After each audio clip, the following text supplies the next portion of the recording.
Whoa. So you saw the video thumbnail and thought, I want to make that. Congratulations. You're well on your way to achieving that goal. But also, congratulations for being creative, for thinking outside the box, for seeking new knowledge. That's impressive. Take a second to appreciate that. Give yourself some love. My name's Alex, but you can call me Alex.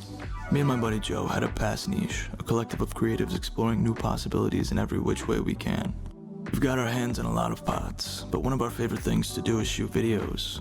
In the process of collecting and aggregating this visual imagery, we often find we've given birth to some pretty weird stuff.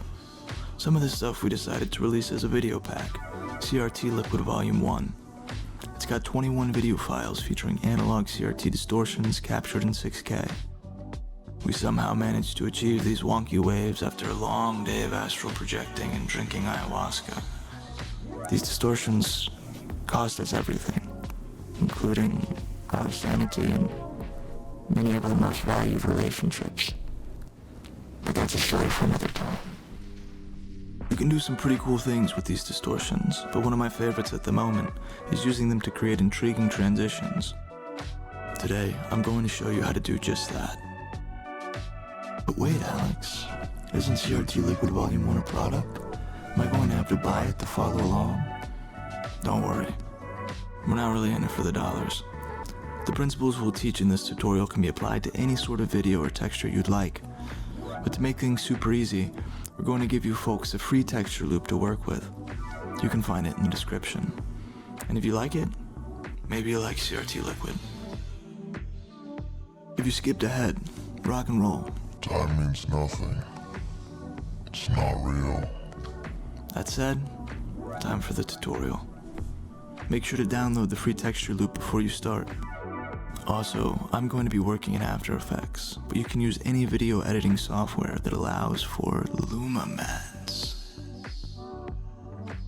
What's a LUMA matte? Well, a matte, or a track matte, is a way to tell your software which parts of an image to show and which parts not to show, or show less, by using another image to alter its transparency. Just like the study of economics, it sounds much more complicated than it is. In this case, LUMA is short for luminance, and luminance is just another way of saying brightness.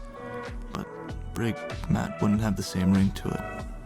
When you apply a LUMA matte, your footage will be fully transparent in the darkest parts of the LUMA matte, and fully visible, opaque, in the lightest parts of the LUMA matte. Light, dark, a cosmic dance. Alright, enough talk. We're going to begin by bringing our footage into our editing software. Yes, ours, because we're in it together. We have the clip we're transitioning from, the clip we're using as a LUMA matte, and the clip we want to transition to.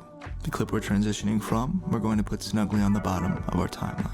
The video we're transitioning to will go above that, and then our LUMA matte will go on top. There's no hierarchy though. It's like a video co-op. Time for the magic to happen. See the track matte right here? If you don't, click toggle switches and modes. Then select LUMA matte. Voila! A miraculous occurrence. Look at that. Wow. Let's take our new transition and scoot it on down the timeline.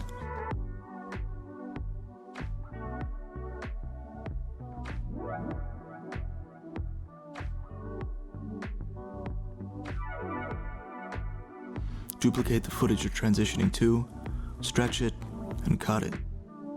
We want to make sure that the duplicate is in sync with the LUMA matte footage to ensure a seamless and smooth transition. And there it is. But like we said, this is just the foundation. There's so much more for us to explore. Let's start by turning our attention to the affect of the effect, the emotion, the story this transition is telling. As things stand, it's alright. Outside the box, but not groundbreaking. Maybe even a little derivative. What gnaws at me in particular is the abruptness of it all. Both ends are bookended by nothing. It just sort of starts and then it's gone. There's no sense of passage, no entrance or egress. Let's fix that by adding some interesting visual intrigue at the beginning and end of our transition. I'm going to start by adding a tint to the first layer. The This allows me to reassign the colors of the footage.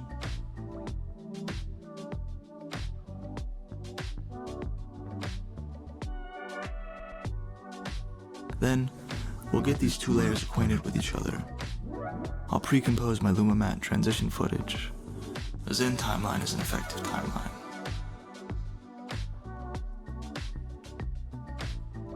I'll use Option open bracket to trim the start of the composition, and Option close bracket to close it. A piece of sage wisdom. Use FN or page plus the up and down arrows to move through your timeline frame by frame for more precise editing. Now, let's duplicate our transition 3 times. This is where you can begin to truly indulge your creativity. What I'm going to do is but a starting point, a muse if you will. Consider it inspiration. The main takeaway is to try and create separation between these layers, quirks, idiosyncrasies, variations that will make each one stand out from the rest. I'm going to change the blending mode of the second transition layer to color dodge. For the third layer, I'm going to add a tint, but leave it black and white. And then I'll change the blending mode to pin light. Now we're starting to see that screen print pop art vibe emerge. I'm also going to add a wiggle expression to the position of the third layer. As the cherry literally on top, we're going to change the blending mode of the uppermost transition layer to dancing dissolve, which will give us that sort of gritty, pixelated effect. To aid the sense of passage we talked about, we're going to start each layer 1 frame after the next, and end each layer 1 frame before the next.